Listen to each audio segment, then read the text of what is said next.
지난 주간에 어떤 목사님으로부터 전화가 와서 그분과 전화로 대화를 한 적이 있었습니다. 그런데 요즘 목사님들하고 이렇게 목사들끼리 대화를 하면요, 무슨 얘기를 하든지 결국은 코로나19와 그리고 그것 때문에 벌어진 교회의 상황, 이 어려움, 그 이야기로 가지 않을 수가 없어요. 그러다 보니까 그분하고도 그랬어요. 처음엔 다른 것 때문에 이야기를 시작한 건데 결국은 그쪽으로 갔어요. 자, 그런데 그렇게 그 얘기를 하면서 그 목사님은요, 아주 단호하게 이렇게 말씀하시더라고요. 이 코로나19 이 방역을 이유로 정부가 지금 교회 예배를 비대면으로 그렇게 하게 하고 있는데 이거 절대로 그냥 단순한 거 아니다 하는 거예요. 그러니까 지금 이 정부에게 사실 이 교회와 그리고 성도들이 가장 큰 걸림돌이 되고 불편하기 때문에, 그래서 어떻게 보면 이 코로나19 상황을 이용해 가지고 교회를 핍박하고 있는 것이다 이렇게 주장하면서, 그렇기 때문에 우리 교회는 절대로 정부가 원하는 대로 순순히 무조건 따라가서는 안 된다 이렇게 이야기를 하셨습니다. 솔직히 저는 그분의 말을 들으면서 일종의 그 NCND, 그러니까 Neither Confirm Nor Deny라고 하는 그야말로 뭐예요? 긍정도 부정도 하지 않는 그런 그 태도를 취했어요. 왜냐면요, 그분의 말이 맞으니까요. 그분의 말이 일정 부분 맞습니다. 그래요. 정말 세상이라는 것이 원래 그렇고요, 정치라는 것이 원래 그런 거니까, 더군다나 지금 이 정부의 어떤 청양이나 모든 걸 볼 때 맞아요. 그럴 수밖에 없어요. 그러고 있어요. 그러니까 그분의 말이 맞기 때문에, 하지만 그렇다고 해서 무조건 그 모든 것을 다 부정하고 그걸 다 거부하고 체제를 붕괴시키는 어떤 그런 극렬한 행동을 교회가 할 수는 없으니까, 그래서 그 모든 이야기에 대해서는 그야말로 긍정도 부정도 하지 않았어요.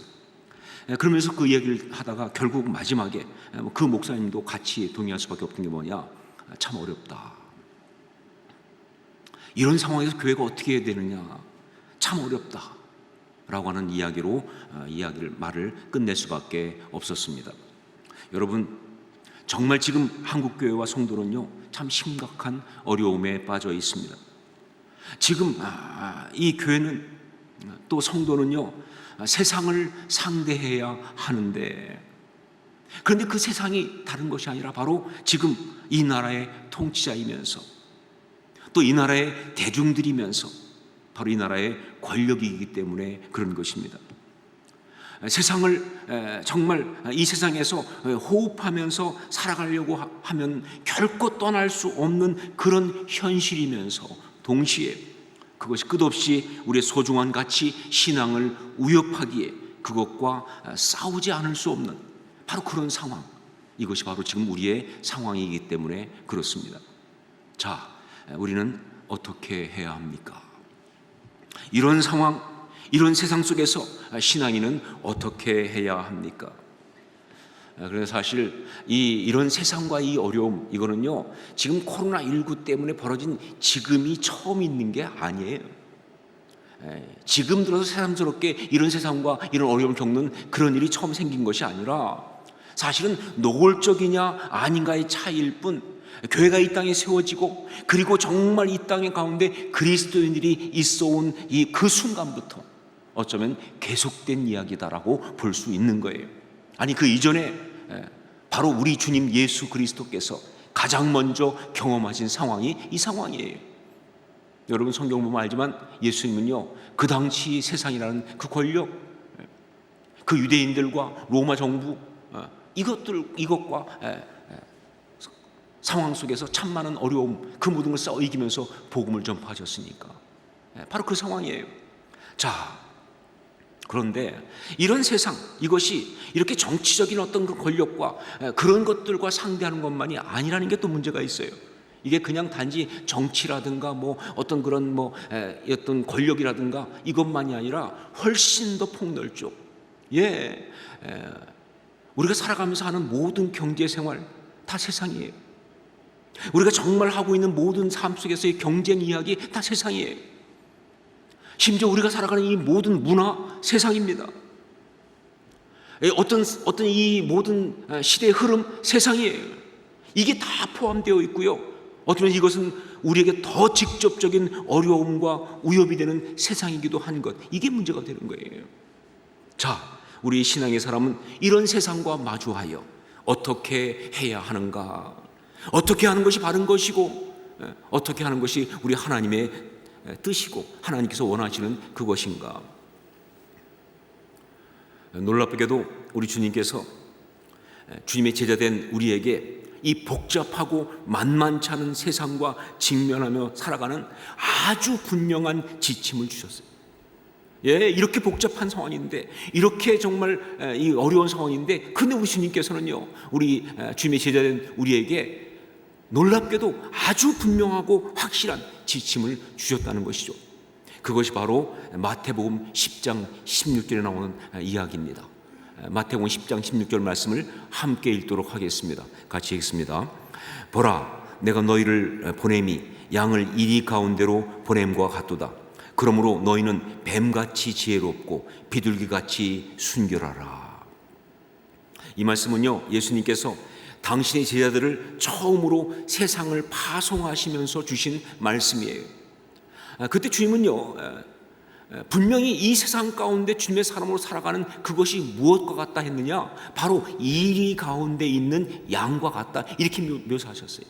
그러면서 세상이라는 것이 바로 그렇게 이리같이, 양을 잡아먹으려고 하는 이리같이 그렇게 어려운 것, 그렇게 쉽지 않은 것, 그런 위협이 되는 것이라는 것을 확실하게 말씀하셨어요. 자, 그런데 그러면서도 그 한가운데로 당신의 사람들을 보내신 거예요. 참, 이게 또 말이 안 되는 거죠. 내가 너희를 보냄이 양을 이리 가운데 보낸 것 같도다 하면서도 뭐예요? 그럼 가지 말라가 아니에요. 그러니까 피하자가 아니에요. 그러면서 가라는 거예요. 왜 그렇게 하셨느냐? 왜? 그렇다고 해서 피할 수 있는 것이 아니니까. 아니, 그렇지만 그 세상을 다뤄야 하고 이겨야 하니까, 그럴 수 있어야 신앙인이니까, 이게 그리스도의 제자의 모습이니까. 그래서 주님은 보내신 거예요, 그 가운데로. 자, 그런데 주님은 그냥 보내신 게 아니죠. 그렇게 그 세상 가운데 당신의 사람들을 보내시면서 아주 분명한 지침을 주시면서 보냈는데, 정말 그 세상을 확실하게 다루고 이길 수 있는 아주 구체적인 지침을 주면서 보내셨는데, 그것이 바로 뭐냐면 너희는 뱀같이 지혜롭고 비둘기같이 순결하라, 그것입니다. 너희는 뱀같이 지혜롭고 비둘기같이 순결하라. 여러분, 이 말씀은요, 그때 그 12 제자에게만 해당하는 말씀이 아니라 더이란 세상 속에서 주님의 제자로서 이 세상을 살아가고 있는, 이 세상을 이기면서 살아가야 되는 우리 모든 신앙인들에게 다 해당되는 그런 말씀인 거예요. 모든 신앙인들이 다 그렇게 살았고요, 지금까지. 루터도, 칼빈도, 제빈클리도, 또 선교사 리빙스턴도, 또 보네포 목사님도, 주기철 목사님도, 한경직 목사님도, 그리고 지금 우리도 마찬가지죠. 우리 모두에게 주신 그런 말씀이다. 오늘 말씀 보면요, 바로 그래서 주님의 제자로서 바울 사도도 바로 이 원칙을 가지고 이 가르침대로 살고 있는 것을 볼 수가 있어요. 비둘기처럼 순결하고 뱀같이 지혜로우라 하는 이 원칙, 비둘기처럼 순결하고 뱀같이 지혜로우라. 더구나 오늘 말씀 보면요, 이 오늘 말씀에 이 바울이 직면한 상황은요, 우리 주님께서 이 마태복음 그때 그 말씀을 하시고서 이어서 말씀하신 상황과 정확하게 맞아떨어지는 거예요. 그러니까 이건 뭐 말할 필요가 없는 것이죠. 마태복음 10장 17절 18절 보면 주님께서 16절 말씀하신 다음에 이렇게 말씀하셨습니다. 사람들을 삼가라. 그들이 너희를 공회에 넘겨주겠고 그들의 회당에서 채찍질하리라. 또 너희가 나로 말미암아 총독들과 임금들 앞에 끌려가리니 이는 그들과 이방인들에게 증거가 되게 하려 하심이라. 바로 이 말씀 그대로 말이죠. 바울은 그 당시 그 사회, 그 세상의 권력이요, 그 세상의 핵심인 바로 공회 앞에 있잖아요. 세상의 권력 앞에 있는 거예요. 사내들이 그 공회 앞에서 있는 거예요. 그렇기 때문에 그는 그 자리에 서서 바로 주님 주신 말씀 그대로 지금 어떻게 하고 있느냐? 비둘기처럼 순결하고 뱀같이 지혜로우라 하는 그 원칙, 그 가르침, 그 전략대로 행하고 있는 거예요. 그게 오늘 말씀이에요. 우리도 당연히 그렇게 해야 하는 것입니다. 그게 바로 오늘 이 말씀을 우리에게 주신 주의 뜻이죠. 자, 첫 번째, 비둘기처럼 순결하라는 것, 그것이 무엇인가 하는 것. 비둘기처럼 순결하라고 하는 것, 그것이 무엇인가? 우리 1절 말씀을 함께 읽도록 하겠습니다. 1절 같이 읽습니다. 바울이 공회를 주목하여 이르되 여러분 형제들아, 오늘까지 나는 범사의 양심을 따라 하나님을 섬겼노라 하거늘. 여기 나온 범사의 양심을 따라 하나님을 섬겼다, 바로 이겁니다. 범사의 양심을 따라 하나님을 섬겼다. 이것이 바로 비둘기와 같은 순결이에요. 예, 그리스도인들이 이 세상과 마주하면서 특히 그것과 영적인 싸움을 할 때 가장 우선적으로 중요한 게 뭐냐? 예, 순결하지 않으면 절대로 그것을 이길 수도 없고 해치고 나갈 수도 없는 거예요. 예, 비둘기처럼 순결하다는 것, 이게 너무 중요한 것입니다. 자, 그런데 여러분, 이 비둘기처럼 순결하다는 것이 결코 단지 그냥 도덕적, 윤리적으로 바르다 하는 그 정도가 아니에요. 세상적인 법에 있어서 어떤 불법이 없다, 그 정도가 아니에요. 정말 이 비둘기처럼 순결하다는 것은 뭐냐? 그건 바로 하나님 앞에서 선한 양심에 걸리지 않게끔 살아가는 거예요. 예, 이 비둘기가 순결한 것은요, 세상법의 문제가 아니에요. 세상 윤리도덕의 문제가 아니라 하나님 앞에서 선한 양심, 거기에 걸리지 않게끔 살아가는, 그걸 말하는 거예요. 여러분, 우리는요, 원하든 원하지 않든 간에, 인정하든 인정하지 않든 간에, 우리가 정말 믿음의 사람이 되는 그 순간부터 세상의 판단을 받기 시작합니다. 예, 우리가 정말 신앙이 되는 그 순간부터 세상의 판단을 받지 않을 수가 없어요. 그래서 그 아주 많이 나오는 말 중에 하나가 뭡니까? 믿는 사람이 왜 이래? 이런 거죠. 예, 그게 판단이잖아요. 믿는 사람이라면서 왜 이래? 이게 정말 세상이 우리를 판단하는 어떤 그런 표현 중에 하나 아닙니까? 성경에 보면 우리 주님께서 공회에 잡혀갈 때 이렇게 말씀하셨고, 실제로 바울 사도도 산헤드린, 즉 공회 앞에 서 있지만 사실 우리한테는 그런 공회가 없지요. 없는 것처럼 보여요. 우리한테는 공회가 없는 것처럼. 하지만 아니에요. 우리는 공식적으로 그런 공회는 없을지 모르겠지만 사실 우리도 언제나 늘 공회 앞에 서 있는 것입니다. 우리를 판단하는 세상의 재판정 앞에 서 있는 거예요. 사람들의 판단 앞에 서 있는 거예요. 자, 그런데 그때 만일 우리에게 흠이 있다고 한다면 세상은 그것을 가지고 우리를 그야말로 짓밟을 것입니다. 우리를 무시할 것입니다. 예, 우리가 세상을 바꿀 수 있는 것이 아니라 세상이 우리를 갖다가 결박하고 말 것이다, 그 말이에요. 그래서 정말 이런 상황에서 가장 중요한 게 뭐냐? 우리는 순결해야 한다는 거예요. 무엇처럼? 비둘기처럼 말이죠. 예, 그들의 양심에 의해서, 그들의 어떤 법에 의해서 판단받기 이전에 말이죠, 우리는 먼저 하나님 앞에서 판단을 받아야 된다, 그 말입니다. 내 양심 속에서 하나님 앞에 꺼리끼는 것이 없어야 한다, 그 말이에요. 예, 혹시 그런 것이 있다면 먼저 하나님 앞에서 낱낱이 회개하고 정리해야 되는 거예요. 그게 순결이에요. 그래야 세상을 이기고 나갈 파워를 우리가 얻을 수가 있는 것이죠. 제가 미국에 있을 때 이민교회 한 목사님이 그래도 꽤 규모 있는 교회 목사님이었고, 그분 자체는 굉장히 또 좀 촉망받던 젊은 목회자였어요. 1.5세 출신, 그래서 영어도 잘하시고 정말 이민교회에서는 다음 세대를 볼 수 있을 만한. 근데 그분이 그만 수년 동안 미국 유명한 교회 목사님의 설교를 그대로 표절한 것이 드러나서, 그래서 교회에서 결국은 사임을 한, 아니 정확히 말하면 쫓겨난 그런 일이 있었습니다. 너무나 촉망받고 정말 그런 목사님이었는데 너무나 안타깝고 정 부끄러운 상황에 빠지고 만 것이죠. 나중에 그 목사님이 자신의 이야기를 하는 것을 제가 듣게 되었는데, 그 이야기를 들으면서 저는요, 저 개인적으로 정말 귀한 도전을 받았습니다. 그분의 말이 처음에는 설교 자료를 얻으려고 미국 유명한 목사님들의 설교를 갖다가 봤다는 거예요. 뭐 당연히 그럴 수 있죠. 더구나 영어를 잘 하시니까 영어 설교를 보면서 설교 자료를 좀 얻기 위해서 이렇게 찾았다는 거예요. 자, 그런데 그러다 보니까 자꾸 점점 이제 뭐예요? 그게 많아지기 시작한 거예요. 처음엔 그냥 설교 자료를 좀 얻으려고 하다가 보니까 설교라는 게 또 그렇잖아요. 그러니까 요것만 딱 잘라 올 수 없으니까 조금 더 많이 말이죠. 그러다 보니까 나중에는 그냥 거의 그대로 통째로 가져다가 그냥 번역을 해가지고 설교를 한 것이죠. 그러면서 본인이 자기가 정말 지금 너무 안타까운 것, 그건 뭐냐? 그런 과정 중에 하나님 앞에서 자기 양심이 소리를 질렀다는 거예요. 이건 표절이다. 이건 표절이다. 이건 범죄다. 라고 하나님 앞에서 자기 양심이 소리를 분명히 질렀는데, 그런데 이게 항상 그렇지만 또 한편에서는 어떤 소리가 오냐면 자기가 자기를 변호하기 시작하는 거예요. 자기가 자기한테 면죄부를 주는 거죠. 자기 방어하는 거. 무슨 얘기냐? 아니 뭐 영어 주석도 보는데 이것도 일종의 그런 거 아니냐부터 시작해가지고, 그리고 내가 영어 설교를, 이 훌륭한 설교를 그대로 옮겨서 하는 것도 일종의 설교 준비가 아니겠느냐? 이 말씀도 성도들이 들으면 좋은 거 아니냐?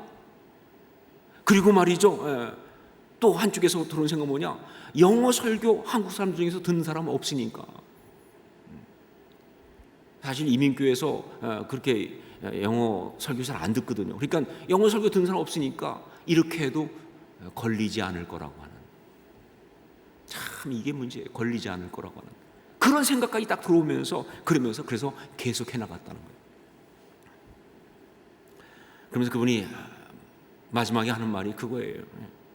하나님 앞에서 스스로 부끄러운 줄 모르면 사람들 앞에서 결국은 부끄러움을 당한다는 것을 너무 늦게 알았습니다.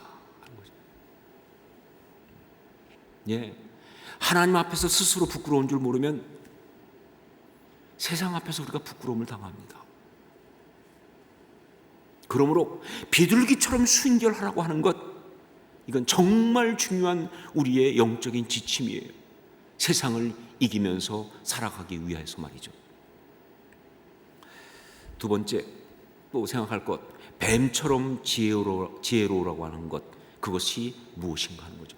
뱀처럼 지혜로우라고 하는 것, 그것이 무엇인가. 오늘 말씀에서 이 바울 사도가 보여준 행동은요, 그 유대 공회라고 하는 그 사내들인을 다루고 있는, 그 세상을 다루고 있는 그 모습은요, 그야말로 지혜로움 그 자체입니다.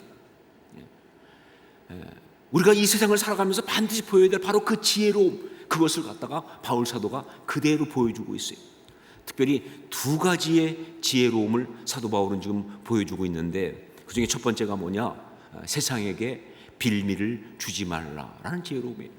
세상에게 빌미를 주지 말라. 오늘 말씀 보면요, 아주 재미있으면서도 굉장히 의미심장한 그런 장면이 나옵니다. 이것은 바울 사도가 이제 공회 앞에 서가지고 형제들아 하면서 내가 양심에 따라 하나님을 섬겼다라고 이렇게 이제 이야기를 합니다. 공회 앞에 서서 심판받는데 내가 양심에 따라 하나님을 섬겼다라고 이야기하니까 그 중에 있던 대제사장 아나니아가 좀 그 순간 아마 열을 받았던 것 같아요. 그러니까 그 입을 쳐라라고 막말을 해버렸어요. 이건 감정적인 막말이에요. 아직 판정도 안 했는데 말이죠, 그냥 흥분해가지고 그 입을 쳐라라고 이렇게 막말을 한 거예요. 자, 그런데 그 얘기를 딱 듣는 순간 바울도 같이 열을 받았어요. 그리고 말이 안 되니까, 왜냐면 아직 판정도 안 났는데 왜 칩니까? 그러니까 바울이 그를 향해서 회칠한 담이여, 하나님이 너를 치시리로다. 내가 나를 율법대로 심판한다고 앉아서 율법을 어기고 나를 치라 하느냐라고 그냥 마주 받아친 거예요. 자, 그랬더니 그 옆에 있던 다른 공회원이 바울에게 하나님의 대제사장을 내가 욕하느냐라고 공격을 합니다. 하나님의 대제사장을 내가 욕하느냐라고 공격을 하는 거예요. 자, 그런데 이때 그들의 이런 공격에 대해서 바울 사도가 대답한 말, 이것이 아주 의미가 있고 재미있고 기가 막힙니다. 우리 5절 말씀을 함께 읽도록 하겠습니다. 5절 같이 읽습니다. 바울이 이르되 형제들아 나는 그가 대제사장인 줄 알지 못하였노라. 기록하였으되 너희 백성의 관리를 비방하지 말라 하였느니라 하더라. 바울 사도는요, 정말 그가 대제사장인 것을 몰랐을까요? 여러분 생각은 어떻습니까? 바울은 정말 그가 대제사장인 것을 몰랐을까요? 저는 몰랐을 거라고 생각합니다. 만약에 알고도 그랬다고 한다면요, 이건 진짜 교활한 거니까. 여러분, 바울 사도는요, 치명적인 어떤 약점 중에 하나가 눈이 안 좋다는 거예요. 다메섹 도상에서 거꾸러진 이후로 그는 정말 이 시력이 안 좋았어요. 그러니까 이 멀리서 잘 못 봐요. 더군다나 그 주석들 보니까 그때 이게 사내들이긴 하지만 공식적인 것이 아니어서 대제사장이 평상복을 입었다고 그래요. 그러다 보니까 이게 참 식별이 안 되는 거예요. 알아볼 수가 없었을 거예요. 그래서 아마 진짜 그가 대제사장인 줄 몰랐을 것이다. 하지만 여하튼 간에 여기서 중요한 건 뭐냐? 바울 그가 정중하게 사과를 했다는 것, 그것입니다. 대제사장 아나니아, 그가 먼저 도발을 했지만, 그래서 그도 마주 받아친 것이지만, 그러나 그가 대제사장인 것을 알고는요, 정중하게 사과를 하면서 이것이 자기가 갖고 있는 말씀에 대한 믿음에 따라서 이거 잘못된 거다, 그러니까 사과한다라고 그렇게 말했다는 게 이게 참 중요한 거예요. 그러니까 개인적으로 권력에 비굴하게 굴복하기 위해서 한 것이 아니고, 그가 하나님 앞에서 신앙의 어떤 양심에 따라, 말씀에 따라 대제사장을 존중해야 하기 때문에, 그래서 그를 몰라보고 함부로 말한 것에 대해서 정말 진정성 있게 사과를 했다, 그런 것이죠. 자, 그런데 여러분, 이게 너무나 중요한 것은 바로 뭐냐? 이것이 세상에게 악한 어떤 그런 공격의 빌미를 주지 않으려고 한 지혜로움이라는 사실이에요. 이것이 세상에게 악하게 공격할 수 있는 빌미를 주지 않으려고 한 그런 지혜로움에서 온 것이라는, 이게 정말 중요해요. 그래, 우리는 세상에서 정말 세상으로부터 공격받을 수 있습니다. 핍박받을 수 있습니다. 어려움 겪을 수 있어요. 그러나 이런 어떤 관계 속에 있지만, 그러나 우리가 어리석게 빌미를 주어서 그래서 비난을 받거나 공격을 받는 것은 절대로 안 된답니다. 세상은 어차피 우리 공격합니다. 하지만 절대 우리가 어리석게 빌미를 주어서 그래서 공격을 받거나 비난을 받거나 그래서는 안 된다는 거예요. 자기 감정을 이기지 못하거나 말이죠. 혹은 작은 욕심을 갖다가 그냥 채우려고, 혹은 자기중심 사고, 이기적인 어떤 사고에 빠져서, 그래서 세상이 우리를 공격할 어떤 비난할 그런 거리를 주어서는 안 된다는 거예요. 이건 진짜 어리석은 거예요. 세상을 상대하는 우리의 지혜로움, 그 가운데 중요한 첫 번째는 바로 뭐냐? 세상에게 악한 빌미를 주지 말라는 거예요. 세상에게 악한 빌미를 주지 말라는 거예요. 그런데 정말 안타깝게도 그동안 한국 교회는요, 너무나 많은 빌미를 주었습니다. 그래서 어려운 거예요. 세상에게 너무나 많은 악한 빌미를 주었습니다. 그래서 어려운 거예요. 세상에게 악한 빌미를 주지 말라. 이게 지혜로움의 중요한 첫 번째예요. 두 번째, 어떤 것이 지혜로움인가? 바울이 보여준 지혜로움, 그것은 바로 세상의 힘들을 분열시키라 하는 것입니다. 세상의 힘들을 분열시키라. 오늘 말씀에 보면 바울 사도는요, 공회에서 그런 재판을 받고 있다가, 그러다가 딱 보니까 공회원 가운데 일부가 사두개인이고 상당히 많은 숫자가, 그리고 또 다른 일부가 바리새인인 것을 알고는요, 갑자기 하나의 선포를 했습니다. 우리 6절 말씀을 함께 읽도록 하겠습니다. 6절 함께 읽습니다. 바울이 그중 일부는 사두개인이요 다른 일부는 바리새인인 줄 알고 공회에서 외쳐 이르되, 여러분 형제들아, 나는 바리새인이요 또 바리새인의 아들이라. 죽은 자의 소망 곧 부활로 말미암아 내가 신문을 받노라. 바울이 이렇게 말한 이유는요, 이 사두개인과 바리새인들은요, 서로 사이가 좋지 않은 것을 너무나 잘 알고 있으니까. 왜냐하면 이 사두개인들은요, 누구냐? 우리가 보통 헤롯 당이라고도 말하는 그런 자들인데, 이들은 세속적인 권력을 탐하는 그런 종교인들이에요. 그러니까 하스모노 왕가 이후에 내려온 어떤 그런 세속적인 권력을 탐하는 그런 종교인들이에요. 반면에 이 바리새인들은 바로 그런 그들의 모습을 비판하면서 나온 일종의 종교적인 개혁파들입니다. 그러다 보니까 서로 안 좋아요. 하지만 놀랍게도 이들이 하나가 됐던 적이 있었는데, 언제냐? 바로 예수님 핍박할 때. 결국 이들도 좀 성향이 달라 보이지만 종교적 전통에 빠져서 그런 식의 권력을 휘두르고 있는 세상적인 어떤 세력이라는 것은 공통점이죠. 하지만 그들 자체도 또 서로 안 좋아요. 사이가 안 좋은 거예요. 바울 사도는 바로 이 공회의 구성이 이 둘로 되어 있는 것을 보고 나서 그 순간 자기가 바리새인이라는 사실을, 바리새인의 아들이라는 사실을 밝히면서 부활을 믿는 것 때문에 이렇게 지금 신문을 받고 있다고 선포를 해버린 겁니다. 자, 그러자 갑자기 산헤드린이 난장판이 되고 말았어요. 사두개인들과 바리새인들 사이에 서로 막 논쟁이 벌어지고 싸우면서 분열하기 시작한 거예요. 여러분, 여기에서 바울 사도가 이렇게 한 것이 분명히 그들을 분열시키기 위해서 한 것인데, 절대 이것을 갖다가 비열하다고 말하면 안 됩니다. 이거는요, 비열한 것이 아니라 지혜로움이에요. 우리 주님께서 말씀하신 그대로 사탄의 왕국은요, 서로 분쟁해야 무너지는 거예요.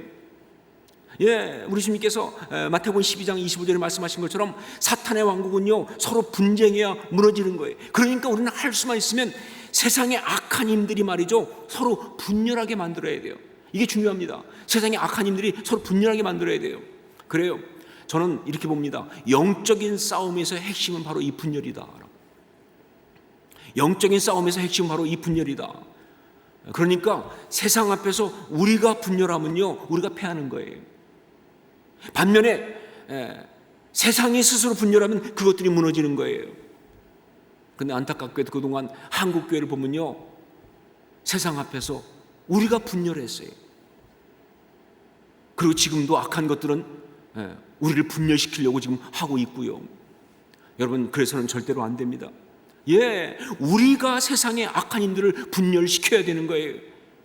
세상이 자기들끼리 연합하게 만들면 안 돼요. 서로 분열하게 만들어야 돼요. 자, 그런데 여러분, 이 세상이 서로 분열하게 만드는 것, 이것은요, 우리가 어떤 술수나 계략을 쓰는 걸 통해서 그렇게 되는 것이 아니에요. 만약 그렇게 한다고 한다면 그건 신앙인의 지혜로움이 절대로 아닌 거예요. 당연히 영적인 아름다운 결론이 날 수가 없는 것이죠. 어떻게 하는 것이냐? 오직 진리를 선포하면서, 참되고 바른 복음을 선포하면서 그것으로 세상의 힘들을 분열시켜야 되는 거예요. 여러분, 그렇습니다. 우리는요, 어떤 그런 교묘한 괴악한 술수, 어떤 거짓 뉴스, 악한 이야기를 가지고 세상을 분열시키는 것이 아니라 선하고 아름다운 이야기를 그들 가운데 던지고, 정말 그들 가운데 있는 가장 좋은 것들을 부각시키면서 그것으로 그들의 어떤 분쟁을 일으켜내는 거예요. 그게 바로 우리가 해야 될 일이다. 오늘 말씀도 보십시오. 바울 사도는요, 자기가 바리새인, 그냥 바리새인 정도가 아니라 바리새인의 아들이라는 것을 말하면서 그들을 분열시키고 있어요. 자, 그런데 그거로 끝이 아니죠. 거기 한 가지 덧붙인 게 뭡니까? 거기에다가 죽은 자의 소망, 곧 부활로 말미암아 내가 신문을 받노라 라는 말을 아주 분명하고 그리고 굉장히 교묘하게 집어넣고 있어요. 그냥 내가 바리새인이야, 저것들은 사두개인이야, 그냥 우리 편, 이게 아니고 말이죠. 거기다 분명히 죽은 자의 소망, 곧 부활로 말미암아 내가 신문을 받노라, 이거를 아주 분명하고 그리고 아주 교묘하게 집어넣고 있어요. 그렇습니다. 이 부활 이야기는요, 바리새인들과 사두개인들 사이에 가장 첨예하게 대립되는 핫 이슈예요. 사두개인들은 부활이 없다고 하니까, 그러나 바리새인들은 부활을 인정하니까 이게 제일 많이 싸우는 거예요. 자, 그런데 바울은 그래서만 이야기를 꺼낸 것이 아니에요. 동시에 여러분, 이 부활의 소망, 이것은요, 바울 그가 전하는 예수 그리스도의 복음의 핵심입니다. 여러분, 바울은 가서 복음을 전할 때마다 항상 두 가지밖에 말하지 않아요. 하나가 뭐냐? 우리의 죄를 용서하신 십자가의 대속과, 그리고 우리에게 승리를 주시는 그 죽음에서 부활하신 예수 그리스도의 부활, 이 두 가지만 얘기해요. 예, 그러니까 이 부활의 소망, 이것은요, 바울 그가 전하는 예수 그리스도 복음의 핵심이에요. 바로 그래서 바울 사도는 그 순간에 이 이야기를 하고 있는 거예요.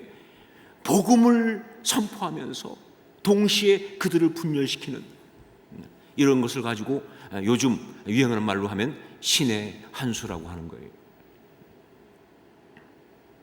신의 한 수를 던진 거예요. 복음을 증거하면서, 그러면서 그들의 악한 것들을 분열시키는. 저는 여기서 말씀을 읽다가 이런 생각을 했습니다. 바울은 어떻게 그 순간 이 번뜩이는 신의 한 수를 생각해낼 수가 있었을까 말이죠. 여러분, 그 답은 제가 말씀드리지 않아도 다 알고 있을 거예요. 어떻게 그럴 수 있었을까? 예, 성령님의 감동입니다. 성령님은 깨닫게 하시는 분이에요. 성령님께서는 드러나게 하시는 분이십니다. 성령께서는 그렇게 악한 것을 이길 수 있는 지혜를 주시는 분이에요. 그러니까 그 순간 성령의 감동이 있으니까, 성령께서 감동하시니까 그렇게 기가 막힌 신의 한 수를 던질 수가 있었던 것이고요, 그렇게 복음을 전하면서 그들을 분열시킬 수가 있었던 것이다. 여러분, 바울만 그렇게 할 수 있는 거 아닙니다. 여러분, 우리 모두가 성령 안에 있으면 그렇게 할 수 있다고 저는 믿습니다. 정말 우리가 살아가면서 필요한 모든 순간에, 때때로는 답답해 보일 수 있고 어려워 보일 수 있고 정말 가깝게 보일 수 있어요. 하지만 그 필요한 모든 순간에 그 모든 것을 돌파할 수 있는, 세상을 분열시키면서, 그러면서 정말 복음을 전하는, 하나님의 뜻을 이루는 기가 막힌 신의 한 수를 우리도 성령 안에 있으면 다 깨닫고, 그리고 찾아내고, 그리고 선포하며 나갈 수 있다고 저는 그렇게 믿습니다. 이게 바로 말씀이죠. 사랑하는 여러분, 정말 만만치 않은 세상과 마주하고 살아가는 사랑하는 여러분, 오늘 우리 주님께서 주신 말씀 그대로, 그리고 바울이 실천한 그대로, 여러분, 비둘기처럼 순결하고 뱀같이 지혜로우십시오. 이게 우리 살아갈 지침입니다. 비둘기처럼 순결하고 뱀같이 지혜로우라는 것. 그러기 위해서 늘 성령님과 동행하셔야 합니다. 늘 성령님과 동행하셔야 돼요. 그리고 참 십자가의 신앙으로 사셔야 되는 거예요. 왜냐하면요, 이 참 십자가의 신앙은 바로 그렇게 순결하고 그렇게 지혜로운, 바로 그것이 참 십자가의 신앙이니까. 십자가는요, 그렇게 순결하고 그렇게 지혜로운 바로 그것이니까. 그렇게 성령 안에서 참 십자가의 신앙으로 살아갈 수 있기를 주의 이름으로 축원합니다. 기도하겠습니다.